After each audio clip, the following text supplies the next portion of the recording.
Hey, what's up, guys? Today is May the 20th, and we'll be reading John chapter 11, verses 1 through 54.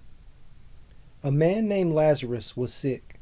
He lived in Bethany with his sisters, Mary and Martha. This is the Mary who later poured the expensive perfume on the Lord's feet and wiped them with her hair. Her brother Lazarus was sick. So the two sisters sent a message to Jesus telling him, "Lord, your dear friend is very sick." But when Jesus heard about it, he said, "Lazarus' sickness will not end in death. No, it happened for the glory of God, so that the Son of God will receive glory from this." So although Jesus loved Martha, Mary, and Lazarus, he stayed where he was for the next 2 days. Finally he said to his disciples, "Let's go back to Judea." But his disciples objected. "Rabbi," they said, "only a few days ago the people in Judea were trying to stone you. Are you going to go there again?"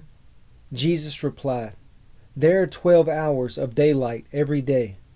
During the day people can walk safely. They can see because they have the light of this world.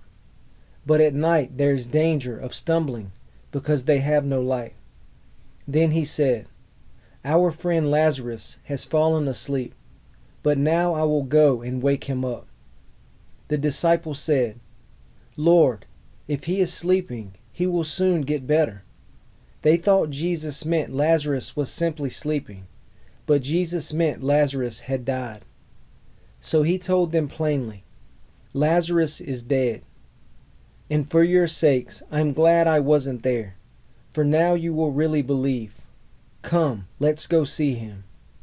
Thomas, nicknamed the Twin, said to his fellow disciples, "Let's go too and die with Jesus." When Jesus arrived at Bethany, he was told that Lazarus had already been in his grave for 4 days. Bethany was only a few miles down the road from Jerusalem, and many of the people had come to console Martha and Mary in their loss. When Martha got word that Jesus was coming, she went to meet him, but Mary stayed in the house. Martha said to Jesus, "Lord, if only you had been here, my brother would not have died. But even now I know that God will give you whatever you ask." Jesus told her, "Your brother will rise again." "Yes," Martha said, "he will rise when everyone else rises at the last day." Jesus told her, "I am the resurrection and the life.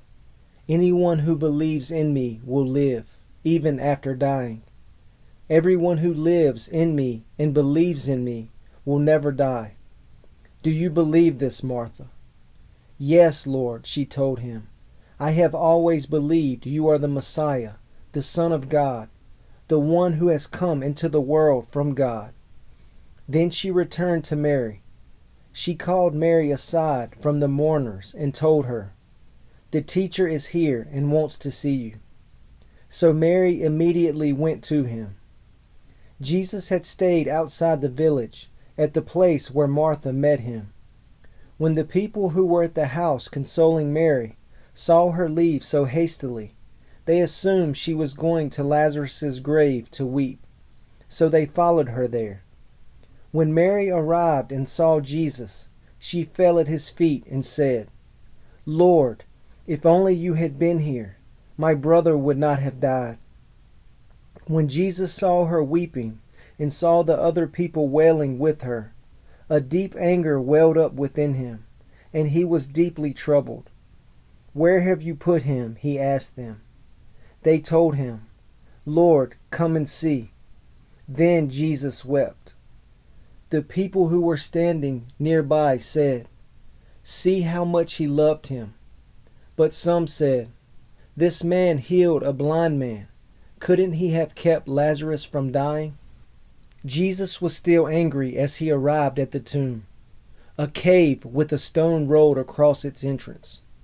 "Roll the stone aside," Jesus told them. But Martha, the dead man's sister, protested, "Lord, he has been dead for 4 days. The smell will be terrible."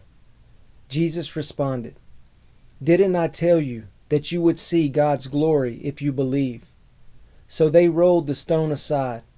Then Jesus looked up to heaven and said, "Father, thank you for hearing me. You always hear me. But I said it out loud for the sake of all these people standing here, so that they will believe you sent me." Then Jesus shouted, "Lazarus, come out."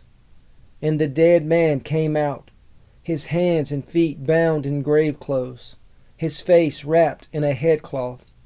Jesus told them, "Unwrap him and let him go." Many of the people who were with Mary believed in Jesus when they saw this happen.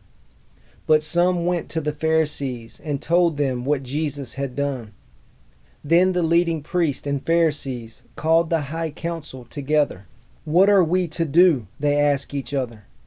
"This man certainly performs many miraculous signs. If we allow him to go on like this, soon everyone will believe in him. Then the Roman army will come and destroy both our temple and our nation." Caiaphas, who was the high priest at that time, said, "You don't know what you're talking about. You don't realize that it's better for you that one man should die for the people than for the whole nation to be destroyed." He did not say this on his own. As high priest at that time, he was led to prophesy that Jesus would die for the entire nation, and not only for that nation, but to bring together and unite the children of God scattered around the world.